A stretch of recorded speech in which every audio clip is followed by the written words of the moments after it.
कुठल्याही व्यक्तीच्या व्यक्तिमत्वाची पायाभरणी जिथे होते ती पवित्र जागा म्हणजे शाळा. भावी काळात विकसित होणाऱ्या गुणांची चुणूक शाळेतच दिसून येते. म्हणूनच विद्यार्थ्यांच्या अंगभूत असलेल्या सुप्त गुणांची अभिव्यक्ती होण्यासाठी व्यासपीठ मिळवून देणारी आमची शाळा म्हणजे JD चवरे विद्यामंदिर. आणि येथील शिक्षकांना कोणती उपमा द्यावी? उमलत्या कळ्यांची सुंदर फुले व्हावीत म्हणून जिव्हाळ्यानं धडपडणारे माळी म्हणावेत, की अस्सल हिरे ओळखून त्यांना पैलू पाडणारे कुशल रत्नपारखी म्हणावं. त्यापलीकडे जाऊन असं म्हणता येईल की आईची माया आणि वडिलांची शिस्त या दोन्ही गोष्टींचा समतोल साधणारे ते विद्यार्थ्यांचे दुसरे पालकच. या शाळेत विद्यार्थी घडतात, वेगवेगळ्या क्षेत्रात चमकतात. संगीत, नृत्य, कला, साहित्य, समाजसेवा अशा विविध क्षेत्रामध्ये शाळेत असल्यापासूनच तल्लीनतेने भाग घेतात. मग ते नेत्रदानाची चळवळ असो की वृक्षारोपणाचे कार्य असो, विज्ञान प्रदर्शनी असो की खेळाचे मैदान असो, चित्रकलेतही प्रावीण्य मिळविण्यामध्ये या शाळेचे विद्यार्थी आघाडीवरच. शिक्षक, शिक्षकेतर कर्मचारी सारेच मनापासून झटणारे. कुणी संगीत दिग्गजांसोबत साथ करणारे, सर्वदूर प्रसिद्ध असलेले संगीतज्ञ, तर कुणाची पुस्तकही प्रसिद्ध झालेली, तर समाजसेवा आवडणारेही इथं सापडतीलच. काही स्वतःच नाट्य कलाकार.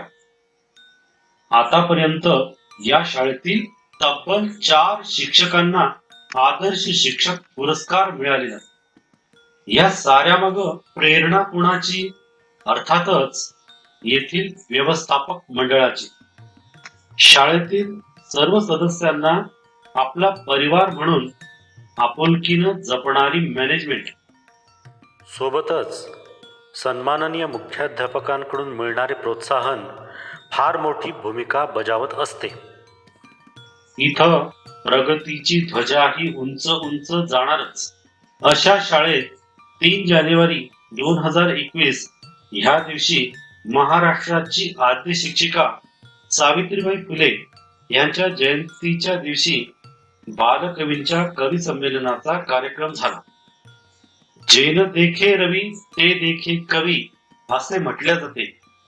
तर आपल्या या बाळगोपाळांच्या प्रतिभेला काय काय दिसलं ते ह्या कवी संमेलनातून बघूया.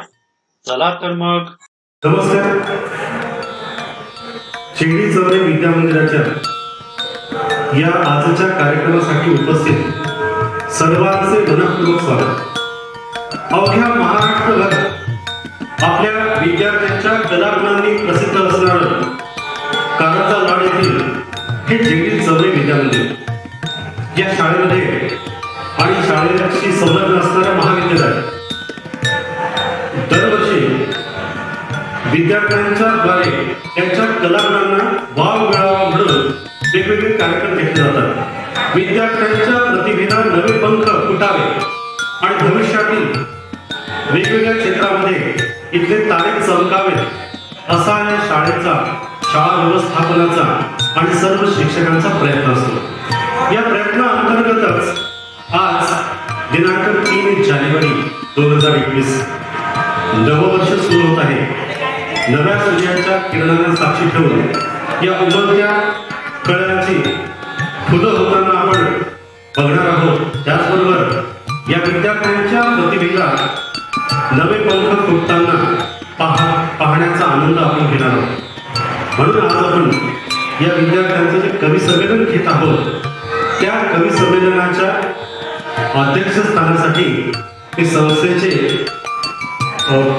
व्यवस्थापक मंडळी सदस्यांनी सन्माननीय श्री विनम्र सावजी चवरे यांना व्यासपीठावरती अध्यक्षस्थान ग्रहण करण्यासाठी विनंती करतो.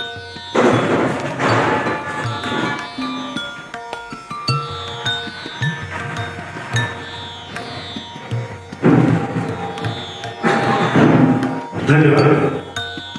त्याचबरोबर आमचे सर्व शिक्षकांचे मार्गदर्शक असणारे सन्माननीय मुख्याध्यापक श्री दर्यापूरकर सर यांना मी विनंती करतो की त्यांनी आजच्या कार्यक्रमाचे उद्घाटक म्हणून स्थान ग्रहण करावे.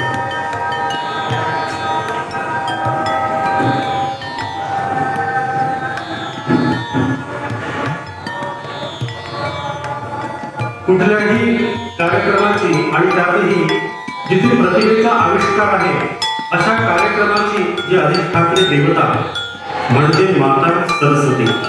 याचबरोबर या महाराष्ट्राला आणि महाराष्ट्राच्या द्वारे संपूर्ण भारताला त्यांनी साक्षर केलं, सुशिक्षित केलं अशी आद्य शिक्षिका, आदर्श शिक्षिका मा सावित्री बाई फुले यांचं आजचं जन्मदिनाचं औचित्य आहे.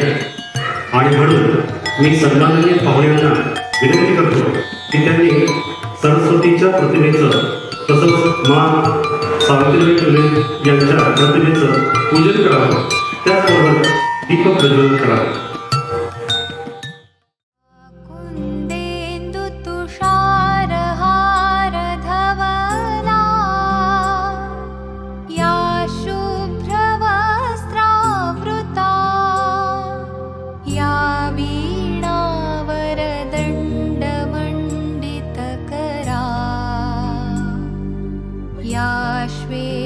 पद्मासना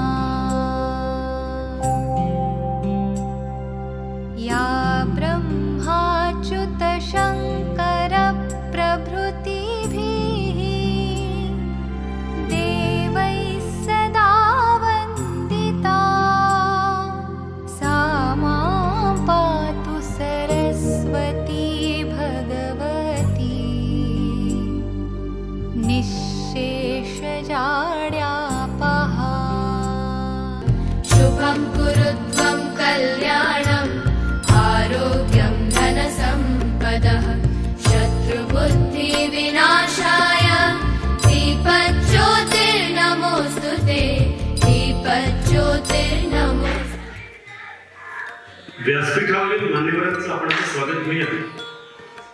मी सन्माननीय श्री उदयभाऊ दर्यापूरकर सरांच्या स्वागतासाठी आमंत्रित करतो श्री विवेक गहाकडे यांना.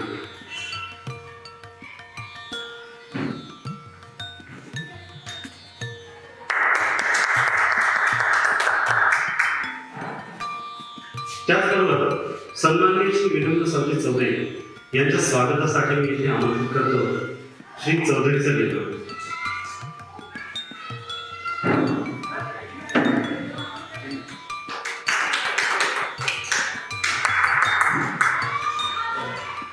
आजचे आदरणीय उद्घाटक श्री उदय दर्यापूरकर यांनी आजच्या कार्यक्रमाची उद्घाटनाची औपचारिक घोषणा करावी अशी मी त्यांना विनंती करतो.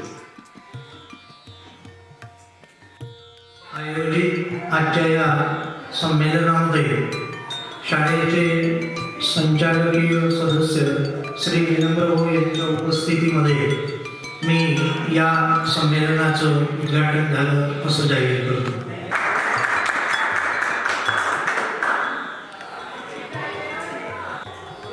सन्माननीय सज्जन, छोट्या मुलांसाठी हा आजचा कार्यक्रम आणि हे आमचे आजचे बालकवी तुमच्यासाठी वेगवेगळ्या कविता घेऊन येत आहेत.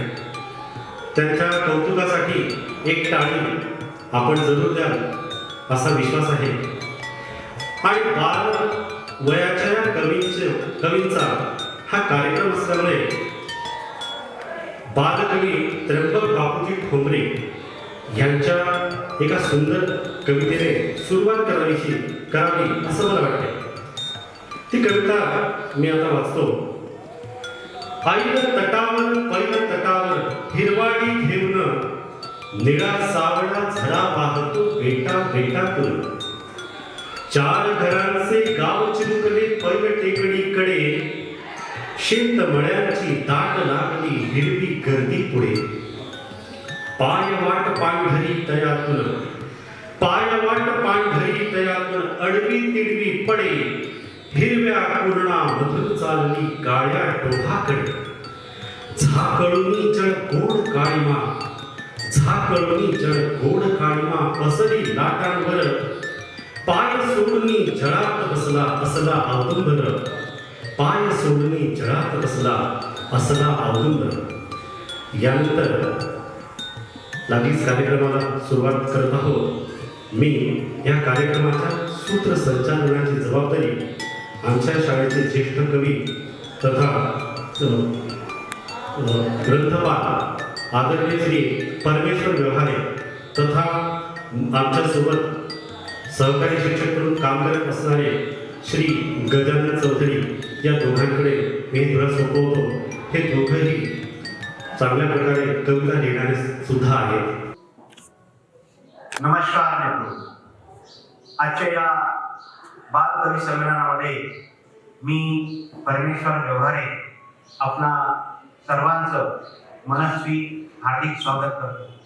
तसंच सर्व विद्यार्थी, पालक, शिक्षक वृंद या सर्वांना नवीन वर्षाच्या शुभेच्छा देतो। मित्रहो, गाणं आणि कविता यांचा मुलांशी जवळचा संबंध असतो।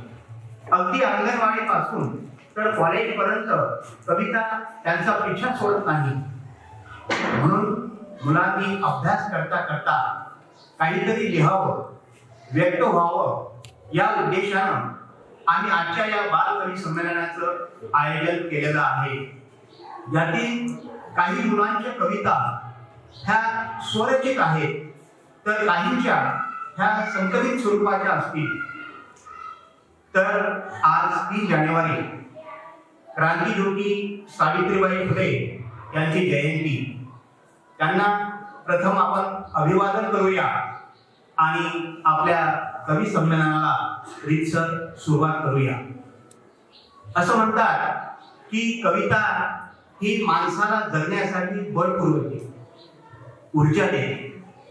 मग ही ऊर्जा देणारी कविता नेमकी काय असते हे सांगताना एक कवी असं म्हणतो की भळभळणाऱ्या जखमेवरती दवा असते कविता, भळभळणाऱ्या जखमेवरती दवा असते कविता, गुदमरणाऱ्या जीवासाठी हवा असते कविता, गुदमरणाऱ्या जीवासाठी हवा असते कविता, लढणाऱ्या तलवारीसाठी धार असते कविता, लढणाऱ्या तलवारीची धार असते कविता, आणि फुलपाखरांच्या पंखावरचे रंग असते कविता। फुलपाखरं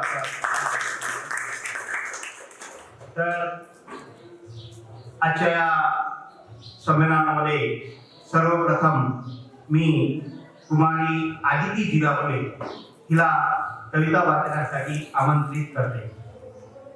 आदिती जिरापुरे। मी आदिती जिरापुरे, वर्ग 5वा ग। आज मी मुलगी या विषयावर कविता सादर करीत आहे। ईश्वराने जन्म दिला मला मुलीचा, अरे ईश्वराने जन्म दिला मला मुलीचा, चालविणार मी बापाचं नाव, चालविणार मी बापाचं नाव। कृपा असावी त्या मायबापांची, कृपा असावी त्या मायबापांची, ज्यांनी आयुष्यभर सोसले माझ्यासाठी गाव, ज्यांनी आयुष्यभर सोसले माझ्यासाठी गाव। माझा नसावा कुणाला भार, माझा नसावा कुणाला भार, देईल मी सर्वांना आधार, देईल मी सर्वांना आधार। फक्त जन्म झाला माझा, फक्त जन्म झाला माझा, घेऊ द्या मला शिक्षणाचा वाट, घेऊ द्या मला शिक्षणाचा वाट। जन्म दिला मला, जन्म दिला मला, आनंदाने स्वीकारून घ्या, आनंदाने स्वीकारून घ्या। अतिथी देव भव, अतिथी देव भव, अशी संस्कृती निसर्गात राहू द्या, अशी संस्कृती निसर्गात राहू द्या। अजूनही वेळ आहे, अजूनही वेळ आहे, थोडं तरी मला जाणून घ्या, थोडं तरी मला जाणून घ्या। सुंदर अशा निसर्गाला, सुंदर अशा निसर्गाला मला डोळे भरून बघू द्या, मला डोळे भरून बघू द्या। धन्यवाद। ईश्वराने दिला मला जन्म मुलीचा, चालवणार मी बापाचं नाव। मित्रो, एक काळ असा होता की मुलीचा जन्म म्हणजे फार मोठं संकट वाटायचं। अजूनही ती थोडीफार आहे. मुलीविषयी असं म्हटलं जाते की मुलगी करते चिवचिवाट, मुलगी करते चिवचिवाट म्हणून घर फुलून येते. मुलगी करते चिवचिवाट म्हणून घर फुलून येते. असो अथवा नसो काही, असो अथवा नसो काही, मन कसं भरून जातं. आई बाबांच्या म्हातारपणी मुलगी होते त्याची आई, आई बाबांच्या म्हातारपणी मुलगी होते त्याची आई. घर कितीही मोठं असो, मुलीशिवाय श्रीमंती नाही, मुलीशिवाय श्रीमंती नाही. म्हणून मुलीसाठी देवासमोर हात जोडून बसलं पाहिजे. म्हणून मुलीसाठी देवासमोर हात जोडून बसलं पाहिजे. प्रत्येकाच्या अंगणामध्ये तुळशीचं रोप असलं पाहिजे. प्रत्येकाच्या अंगणामध्ये तुळशीचं रोप असलं पाहिजे. धन्यवाद. यानंतर मी वर्ग 6 मधील कुमारी प्राची करडे हिला या ठिकाणी आमंत्रित करतो. तिने आपली कविता सादर करावी. प्राची करडे. नमस्कार, माझे नाव प्राची मोहन करडे, वर्ग 6 क. आज मी तुमच्या समोर एक कविता सादर करून दाखवणार आहे. त्या कवितेचे नाव आहे शेतकरी. शेतकरी दादा, शेतकरी दादा, किती करता हो तुम्ही कष्ट. शेतकरी दादा, शेतकरी दादा, किती करता हो तुम्ही कष्ट. या निसर्गामुळे पीक घामाचे होते नष्ट, या निसर्गामुळे पीक घामाचे होते नष्ट. शेतामध्ये माझी खोप, शेतामध्ये माझी खोप, तिला बोऱ्याटाची झाप. शेतामध्ये माझी खोप, तिला बोऱ्याटाची झाप. तिथे शेतात राबतो शेतकरी माझा बाप, तिथे शेतात राबतो शेतकरी माझा बाप. शेतकरी दादा, शेतकरी दादा, अंगावरती येतो चिंध्या, अंगावरती येतो चिंध्या, खातो मिरची भाकर. अंगावरती येतो चिंध्या, खातो मिरची भाकर. दिलं ते घ्यायचं, उपाशी राहायचं, हे आयुष्याशी ठरलंय ना. दिलं ते घ्यायचं, उपाशी राहायचं, हे आयुष्याशी ठरलंय ना. शेतकरी दादा, शेतकरी दादा, शेतकरी दादा, शेतकरी दादा, रागा रागात असा नको करू. शेतकरी दादा, शेतकरी दादा, रागा रागात असा नको करू. शेतीशी नातं कर्जाचं ओझं भाग्यात आपल्या लिहिलंय ना. शेतीशी नातं कर्जाचं ओझं भाग्यात आपल्या लिहिलंय ना. शेतकरी दादा, शेतकरी दादा, समाधान आपल्या त्या बोरीची आण, समाधान आपल्या त्या बोरीची आण. गळ्यात फास संसाराचा नाश, गळ्यात फास संसाराचा नाश. आता तरी हा विचार सोडूया ना, आता तरी हा विचार सोडूया ना. शेतकरी दादा, शेतकरी दादा, शेतकरी दादा, शेतकरी दादा, रागा शेतकरी दादा, शेतकरी दादा, मनाचा ताबा सोडू नको. शेतकरी दादा, शेतकरी दादा, मनाचा ताबा सोडू नको. जगाचं ओझं आपणच राज, राजा सुद्धा युद्ध खेळतोय ना. जगाचं ओझं आपणच राज, राजा सुद्धा युद्ध खेळतोय ना. शेतकरी दादा, शेतकरी दादा. धन्यवाद. शेतकऱ्यावर होणाऱ्या अन्यायाला प्राचीने आपल्या कवितेमधून वाचा फोडलेली आहे. शेतकऱ्याला धीर देण्याचाही तिने सल्ला दिलेला आहे. मित्र, निसर्गापासून तर थेट दलालापर्यंत जिकडे तिकडे शेतकऱ्याची लूट होत असते आणि त्याच्या डोळ्यादेखत सोन्यासारखं पीक पुरात वाहून जाते. दरवर्षी कर्जाच्या ओझ्याने तो खचून जातो. अशा परिस्थितीत मुलांचं शिक्षण, मुलींचं लग्न आणि आपल्या आवडत्या गुराढोरांचं संगोपन कसं करावं हा फार मोठा प्रश्न त्याच्यासमोर पडतो आणि म्हणून तो आत्महत्येचा मार्ग स्वीकारतो. अशा वेळी आमचे नारायण कुलकर्णी कवठेकर म्हणतात की थांब थांब राजा माझ्या बळीराजा, थांब थांब राजा माझ्या बळीराजा, असा नाराज नको होऊन आपल्या विहिरीत जीव नको देऊ. थांब थांब राजा माझ्या बळीराजा, असा नाराज नको हो आणि आपल्याच विहिरीत जीव नको देऊ. अशी व्यवस्था वरतीच ठरली आहे बाबा, अशी व्यवस्था वरतीच ठरली आहे बाबा की पाणी पाणी करत तू उन्हात डोळे पांढरे करशील, की पाणी पाणी करत तू उन्हात डोळे पांढरे करशील, तरी ना मरशील तर धो धो पाऊस पडेल, तर धोधो पाऊस पडे पुरात वाहून जाशील, पुरात वाहून जाशील. म्हणजे चारी बाजूने त्याच्या नशिबी मरण ठरलेलं आहे, चारी बाजूने त्याच्यासाठी मरण ठरलं आहे. त्यानंतर मी एक आपली कविता घेऊन वेदांत दहापुते याला आमंत्रित करतो. वेदांत दहापुते. नमस्कार, मी वेदांत अरविंद दहापुते वर्ग 8 अ चा विद्यार्थी तुमच्या समोर एक कविता सादर करू इच्छितो आणि त्या कवितेचे नाव आहे कोरोना. वुहान मधून आला व्हायरस, भारताच्या प्रगतीया. वुहान मधून आला व्हायरस, भारताच्या प्रगतीया.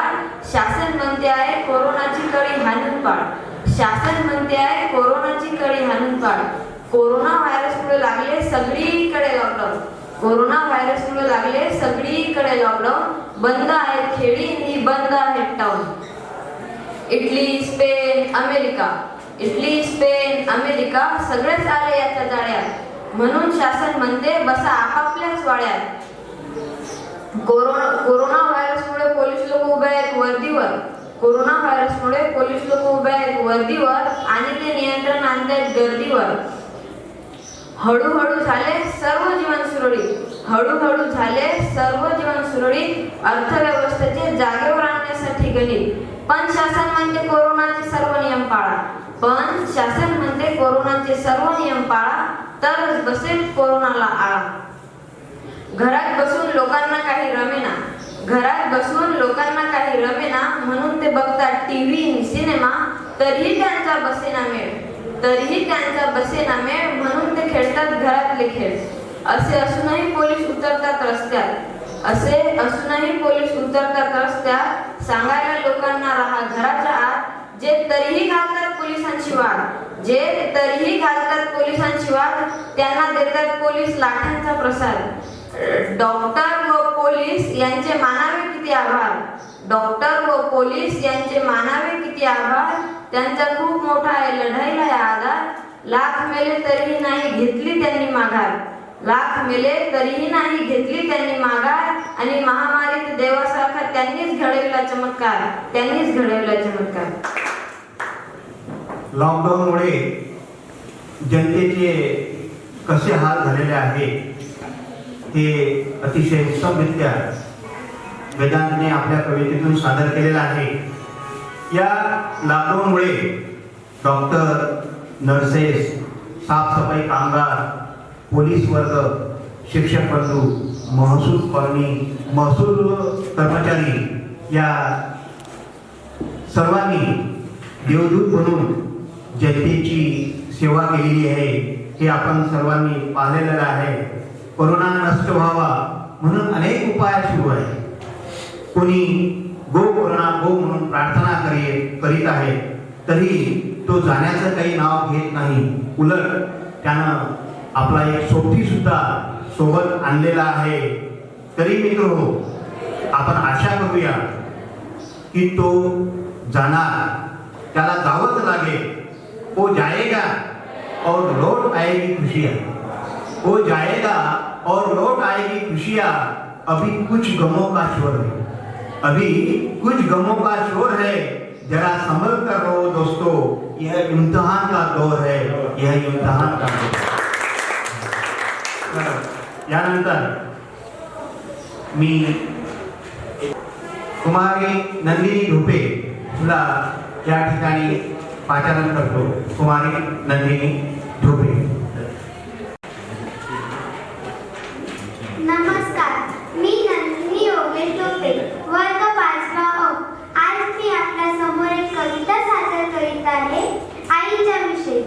आई ममतेचा सागर, आई सुखाची घागर, आई पाण्याचा पाझर, आई ममतेचा सागर, आई वासराची माय,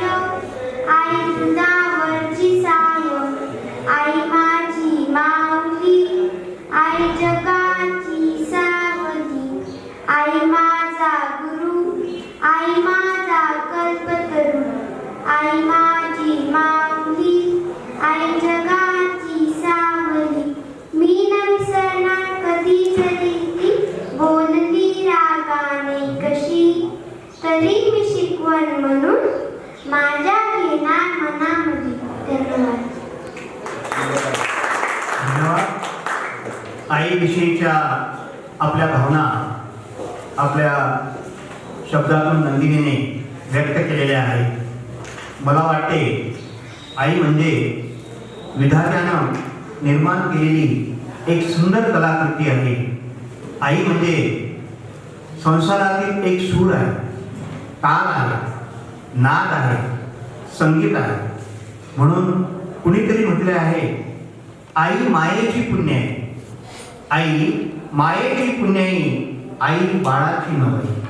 आई मायेची पुण्याई, आई बाळाची नवाई. तिच्या अंतरी बसे पंढरीची ऋतुमाई. तिच्या अंतरी बसे.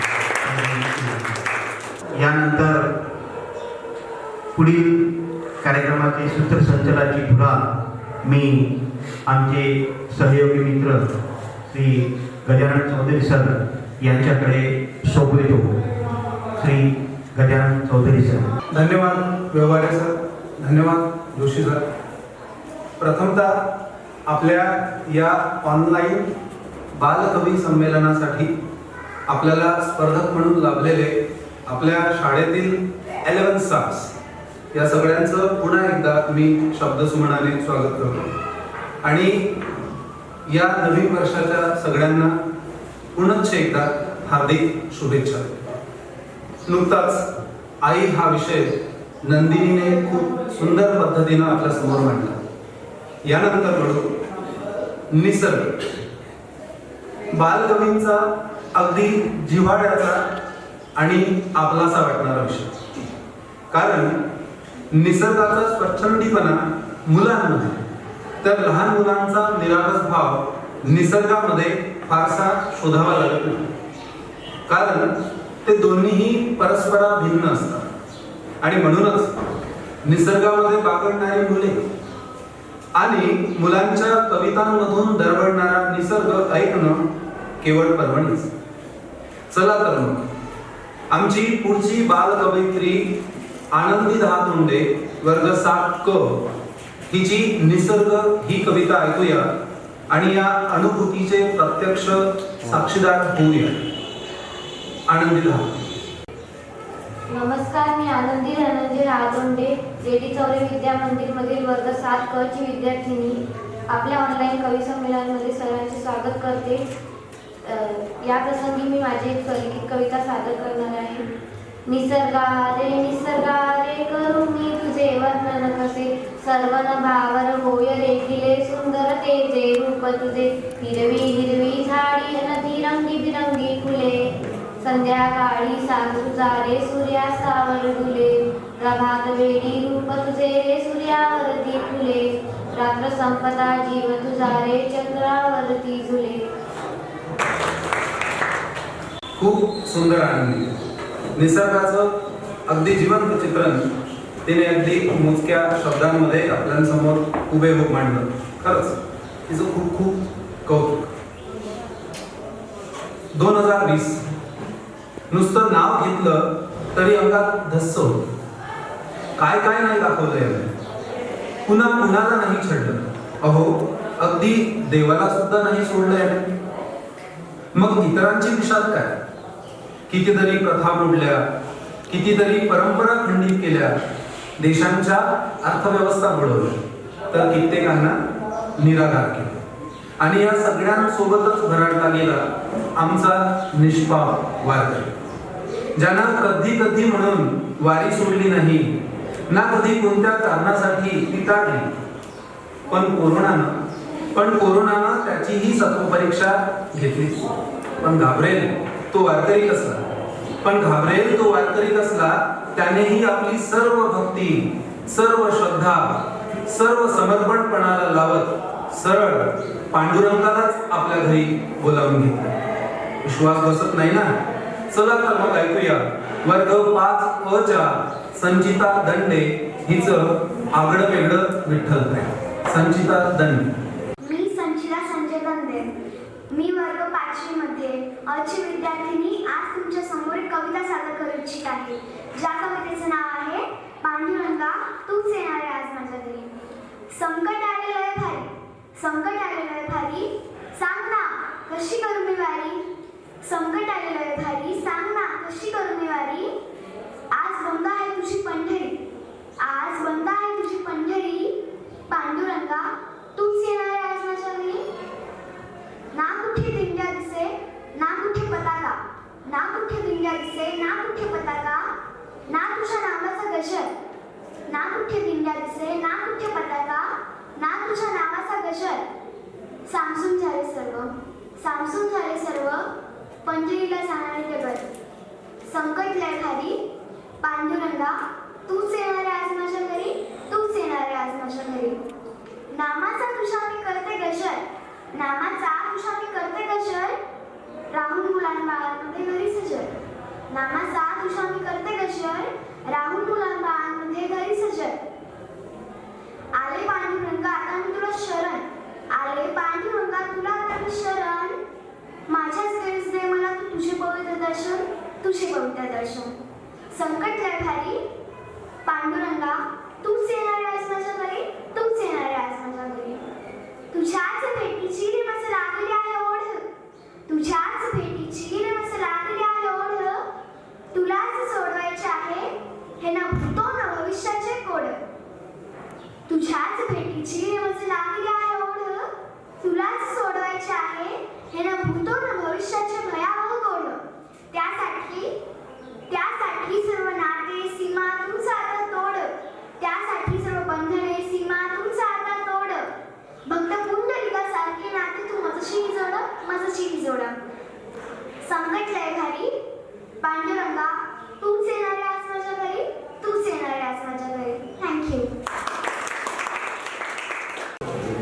अगदी अवाक करणार आहे संचिताचं विठ्ठल प्रेम आणि भक्तांचा देवावरला जो अधिकार संचिताने आपल्या कवितेमधून मांडला तो खरंच अप्रतिम आहे. तिची ही कविता ऐकून तुकाराम महाराजांचा घडलेला एक छोटासा प्रसंग मला आठवतो. महाराज वारी संपवून आपल्या गावी परत येण्यासाठी निघाले.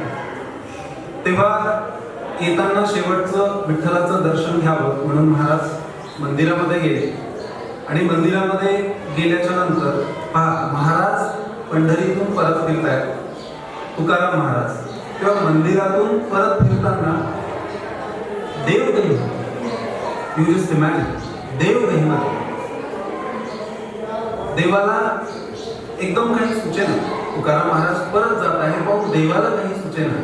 तेव्हा न राहून विठ्ठल देव तुकाराम महाराजांना म्हणतो आहे की तुकारामा तू आता जातो आहेस, जाता जाता तरी काहीतरी वागून जा. त्यावर एका भक्ताने अधिकाराने किती सुंदरसं दान देवाकडे मागावं. तुकाराम महाराज म्हणतात कसे, हेची देगा पांडुरंगा, हेची देगा पांडुरंगा, तुझा विसरण व्हावा, तुझा विसरण व्हावा. देवा तुझा विसर होऊ देऊ नको आणि पुन्हा पुन्हा आमच्याकडून वारी तू करून. यानंतर एक धमाल विनोदी कविता आपल्या समोर सादर होणार आहे. आपण हिंदी गाण्यांमध्ये नक्कीच ऐकलं असेल की शादी ऐसा लड्डू है, शादी ऐसा लड्डू है जो खाने वाला भी पछताता है और न खाने वाला भी. आपल्या पुढच्या कवितेतील पात्राने सुद्धा हे गाणं ऐकलं आणि म्हणून त्यानं विचार केला अगर पछताना ही है तो लड्डू खाके पछताते हैं. आणि इथंच त्याचा गेम झाला. कसा? त्यासाठी अगदी लक्षपूर्वक सृष्टी म्हातारमारे वर्ग 8 हिची मोतीचूरचा लाडू ही कविता ऐका आणि पोट दुखेपर्यंत हसा. सृष्टी म्हातार.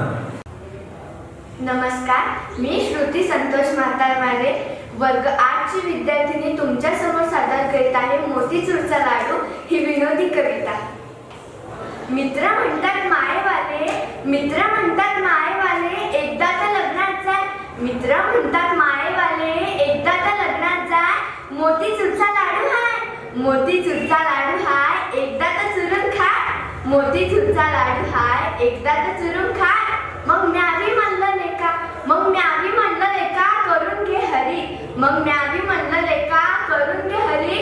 तुझ्या बी लग्न होईल, तुझ्या बी लग्न होईल, पण तू हाय जरा बारीक, तुझ्या बी लग्न होईल, पण तू हाय जरा बारीक. त्यानं म्हणलं बाबा, त्यानं म्हणलं बाबा म्या पोरगी केली पक्की, त्यानं म्हणलं बाबा म्या पोरगी केली पक्की. पण मले पाहून ते झाली हक्की बक्की, पण मले पाहून ते झाली हक्की बक्की. झालं बाबा लग्न, झालं बाबा लग्न, घरचे म्हणत देवाचे दर्शन या घेऊन. झालं बाबा लग्न, घरचे म्हणत देवाचे दर्शन या घेऊन. मगच जाजो लेका बायकोला फिरायला घेऊन, मगच जाजो लेका बायकोला फिरायला घेऊन. देऊळ थोडं जवळच, देऊळ थोडं जवळच, म्या म्हणलं त्यात काय, म्या म्हणलं त्यात काय. पयतच जातो आणि पयतच येतो, पयतच जातो आणि पयतच येतो. घरचे म्हणत बाबू, घरचे म्हणत बाबू पहिलेच तू हडकुळा, घरचे म्हणत बाबू पहिलेच तू हडकुळा. जास्त नखरे करशील तर होईल त्या खुडखुडा, जास्त नखरे करशील तर होईल त्या खुडखुडा. मग रात्री चढलो बस मध्ये म्या तिले घेऊन, मग रात्री चढलो बस मध्ये म्या तिले घेऊन. तिच्याकडे पाहतो तर तिचा चेहरा झाकून, तिच्याकडे पाहतो तर तिचा चेहरा झाकून. तिच्याकडे पाहतो, तिच्याकडे पाहतो तर तिचा पदर झाकून. मग म्या काढला तिचा पदर, मग म्या काढला तिचा पदर. मग काय सांगू बसमध्ये झाला कदर, मग काय सांगू बसमध्ये झाला कदर. तिनं माया कानाखाली हाणली, तिनं माया कानाखाली हाणली. मग मला आलं समजून म्या दुसऱ्याचीच आणली, मग मला आलं समजून म्या दुसऱ्याचीच आणली. म्या गाडी थांबवली, म्या गाडी थांबवली. दुसरी बस पकडून आलो मी तिकडून, दुसरी बस पकडून आलो मी तिकडून. बस स्टँडवर आल्या आल्या बायकोच्या पाया मी पडलो, बस स्टँडवर आल्या आल्या बायकोच्या पाया मी पडलो. अंधारात म्हणलं चुकीच्या गाडीत चढलो, अंधारात म्हणलं चुकीच्या गाडीत चढलो. मोतीचूरच्या नादात, मोतीचूरच्या नादात माई भलती फजिती झाली, मोतीचूरच्या नादात माई भलती फजिती झाली. बायकोचा लालसर चेहरा पाहून माई कायमची बोलती बंद झाली, माई कायमची बोलती बंद झाली. यानंतरचा बालकवी आहे वर्ग 6 ब चा विद्यार्थी संस्कार लुंगी. अतिशय हुशार आणि अभ्यासू मुलगा. विज्ञान त्याचा फेवरेट विषय, विज्ञानावर त्याचं खूपच प्रेम. त्याचं नेहमीच चालू असतं, आमचं विज्ञान असं आणि आमचं विज्ञान तसं, विज्ञानाने हे केलं आणि विज्ञानाने ते दिलं. जेव्हा मी त्याला आपल्या कवी संमेलनाबद्दल सांगितलं तेव्हा तो म्हणतो कसा, सर मी कवी संमेलनामध्ये भाग तर घेतो पण विषय विज्ञानच लागतो. असा हा आमचा वैज्ञानिक संस्कार. चला तर मग ऐकूया त्याची छानशी विज्ञानावरची कविता, विज्ञानाची प्रगती. संस्कार लुंगे. मी संस्कार लुंगे तुमच्या समोर एक कविता सादर करतो. त्या कवितेचे नाव विज्ञानाची प्रगती. विज्ञानाने बहुत मोठी प्रगती केली, आजकालची जनता चंद्रावर गेली. विज्ञानाने बहुत मोठी प्रगती केली, आजकालची जनता चंद्रावर गेली. भजन बी केलं आणि कीर्तन बी केलं, भजन बी केलं आणि कीर्तन बी केलं. त्याच्यानंतर फिल्मी गाणं बी आलं, फिल्मी गाण्यानं तर मोठी कमाल केली. आजकालची जनता वेडीपिशी झाली. विज्ञानाने बहुत मोठी प्रगती केली, आजकालची जनता चंद्रावर गेली. गाडी बी गेली आणि घोडी बी गेली, गाडी बी गेली आणि घोडी बी गेली. त्याच्या जागेवर हिरो होंडा बी आली. हिरो होंडाने तर मोठी कमाल केली. नवऱ्यासारखं बायको अपघातात गेली. विज्ञानाने बहुत मोठी प्रगती केली, आजकालची जनता चंद्रावर गेली. देशी बी गेली आणि विदेशी बी गेली, देशी बी गेली आणि विदेशी बी गेली. त्याच्या जागेवर गावठी बी आली. गावठीने तर मोठी कमाल केली. कोणी पाहते गटार तर कोणी पाहते नाली. विज्ञानाने बहुत मोठी प्रगती केली, आजकालची जनता चंद्रावर गेली. धार बी गेली आणि तलवार बी गेली, धार बी गेली आणि तलवार बी गेली. त्याच्या जागेवर ॲटम बॉम्ब बी आले. ॲटम बॉम्बने तर मोठी कमाल केली.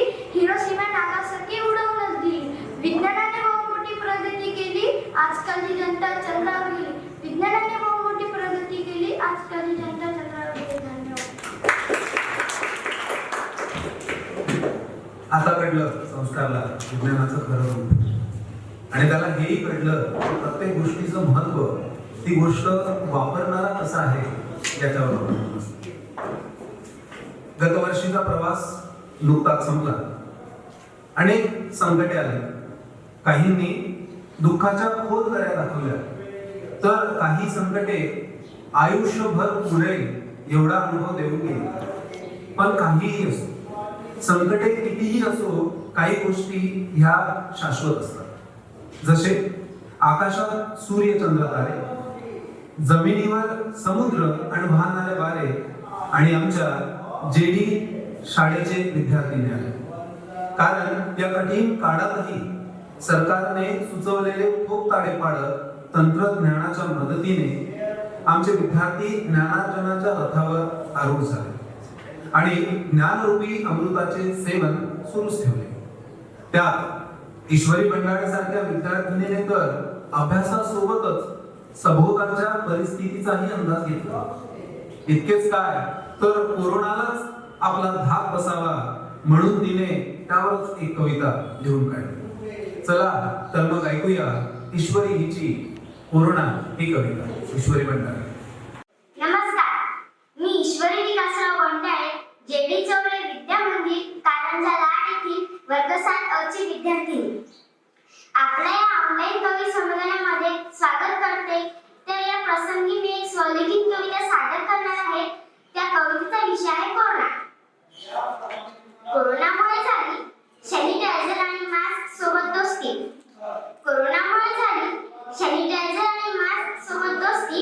आता तयार आहे आम्ही कोरोना सोबतच करायला कुस्ती. आता तयार आहे आम्ही कोरोना सोबतच करायला कुस्ती. थंडी वाढता वाढता आली कोरोनाची दुसरी लाट. थंडी वाढता वाढता आली कोरोनाची दुसरी लाट. या वर्षी शाळा सुरू होईल का बघावी लागेल वाट. या वर्षी शाळा सुरू होईल का बघावी लागेल वाट. लॉकडाऊनमुळे झाल्या बंद सर्व शाळा. लॉकडाऊनमुळे झाल्या बंद सर्व शाळा. तेव्हापासून मुलांना लागला जास्तीच मोबाईलचा धडा. तेव्हापासून मुलांना लागला जास्तीच मोबाईलचा धडा. लॉकडाऊन सुरू झाल्यापासून बाहेर जाणे झाले बंद. लॉकडाऊन सुरू झाल्यापासून बाहेर जाणे झाले बंद. तेव्हापासून मोबाईलवर गेम खेळणे एवढाच उरला छंद. तेव्हापासून मोबाईलवर गेम खेळणे एवढाच उरला छंद. ऑनलाईन क्लासेस करून आला आता कंटाळा. ऑनलाईन क्लासेस करून आला आता कंटाळा. असं वाटते लवकर उघडल्या पाहिजे सर्व शाळा. असं वाटते लवकर उघडल्या पाहिजे सर्व शाळा. थँक्यू. कोरोना काळातही तिचं सुरू असलेलं सूक्ष्म निरीक्षण आणि तिच्या मनामध्ये असलेले विचार तिने कवितेच्या माध्यमातून खूप सुंदर पद्धतीने आपल्या समोर मांडले. यानंतर त्याच्याकडे वळूया जो आपल्या देशाच्या अर्थव्यवस्थेचा कणा आहे. अगदी बरोबर, शेतकरी. पण पहा ना, आपल्या कृषीप्रधान देशाचा भक्कम पाया असलेल्या शेतकऱ्यापर्यंत पोचायला आपल्याला पूर्ण अर्धा तास लागला. आहे ना शोकांतिका, ज्याला आद्य दैवत म्हणून ज्याच्या कवितेने कार्यक्रमाचा श्री गणेशा व्हायला पाहिजे त्याचा नंबर 9.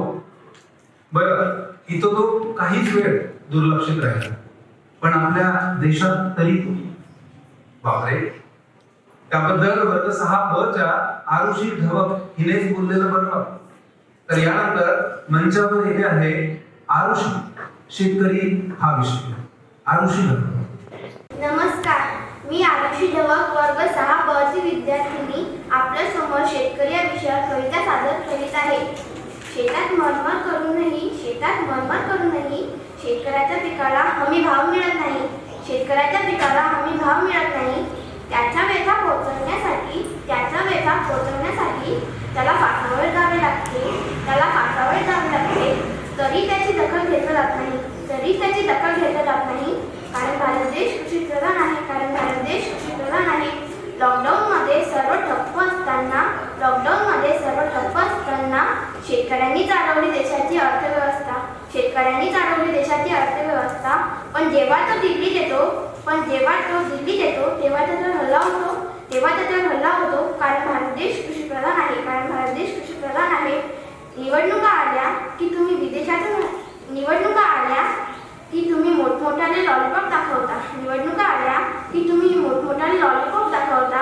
आणि आमचा मन बदल झाला की तुम्ही विदेशातून आयात करता. आम्ही मात्र रात्रभर मरमर करतो. कारण भारत देश कृषीप्रधान आहे, कारण भारत देश कृषीप्रधान आहे. नाही पिकली शेती तर दगड खाणार का?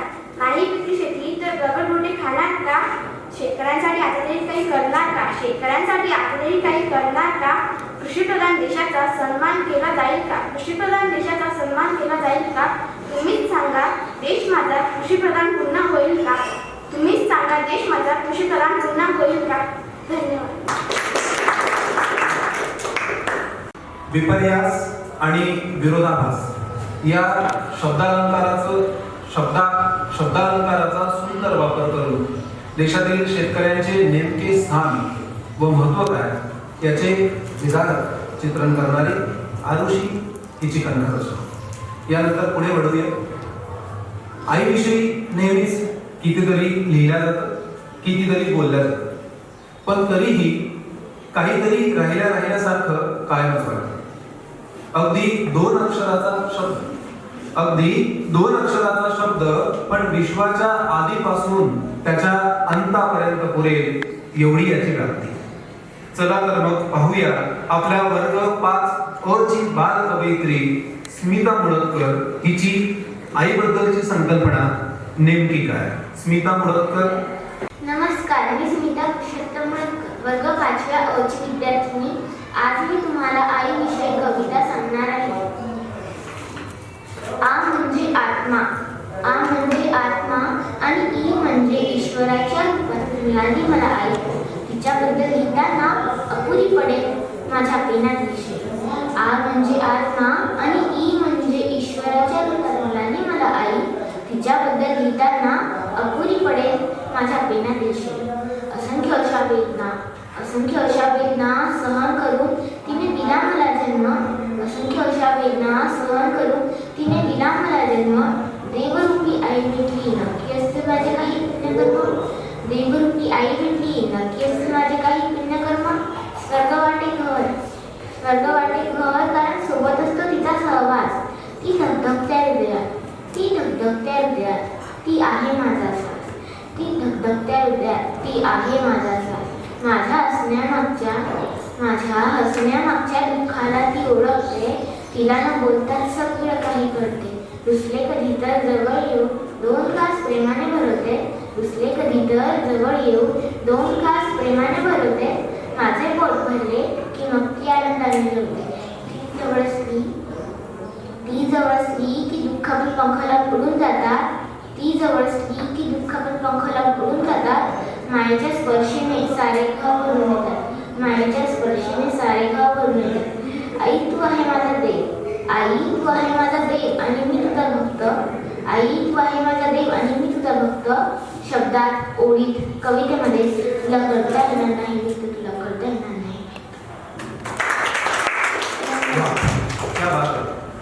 आई या 2 शब्दामध्ये स्मितानं आत्म्यापासून तर ईश्वरापर्यंतचा पल्ला काढला.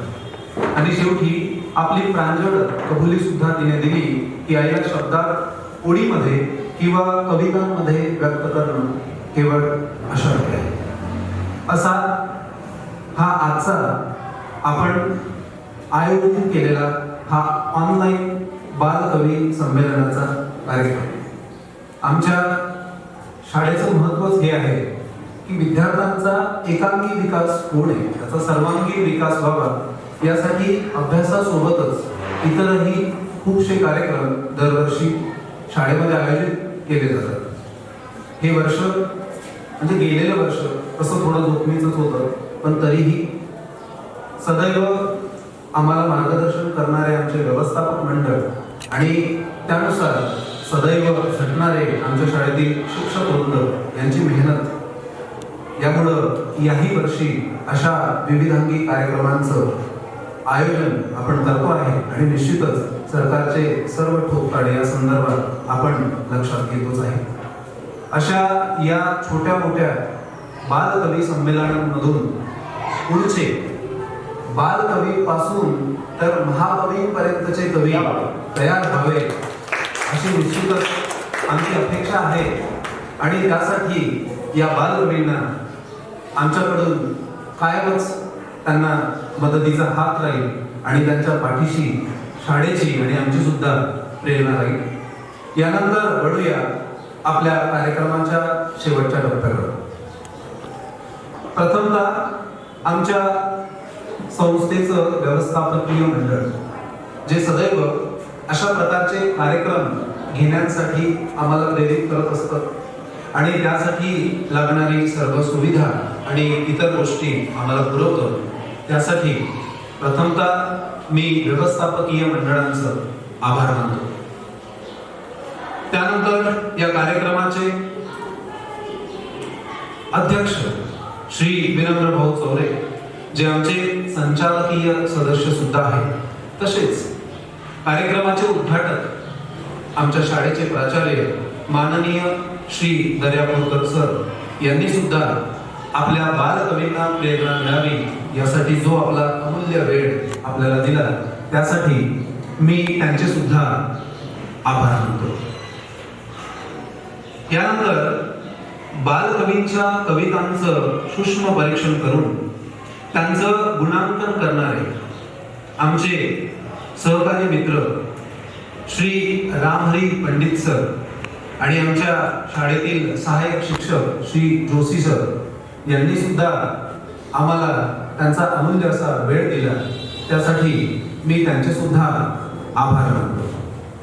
कार्यक्रमाच्या यशस्वीतेसाठी झटणारी टेक्निकल टीम श्री ऋग्वेद जगताप, तसेच साऊंड सिस्टीम पुरवणारे श्री सचिन सोनीवाल यांची सुद्धा कार्यक्रमाला खूप मदत झाली, त्यासाठी त्यांचे सुद्धा आभार.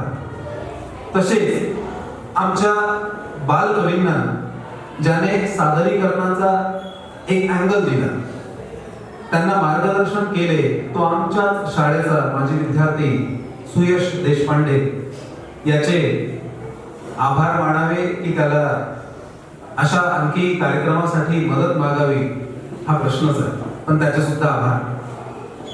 तसेच या कार्यक्रमाच्या यशस्वीतेसाठी प्रत्यक्ष अप्रत्यक्षपणे झटणारे आमच्या शाळेतील सर्व शिक्षक वृंद व शिक्षकेतर कर्मचारी यांचे सुद्धा या प्रसंगी मी आभार मानतो. आणि हा बालकवी संमेलनाचा आमचा छोटासा प्रयत्न इथे आम्ही थांबवतो. धन्यवाद. हीच मुची प्रार्थनान हेच मुचे मागणी, हीच मुची प्रार्थनान हेच मुचे मागणी. माणसाने माणसाशी माणसा सम वागणे,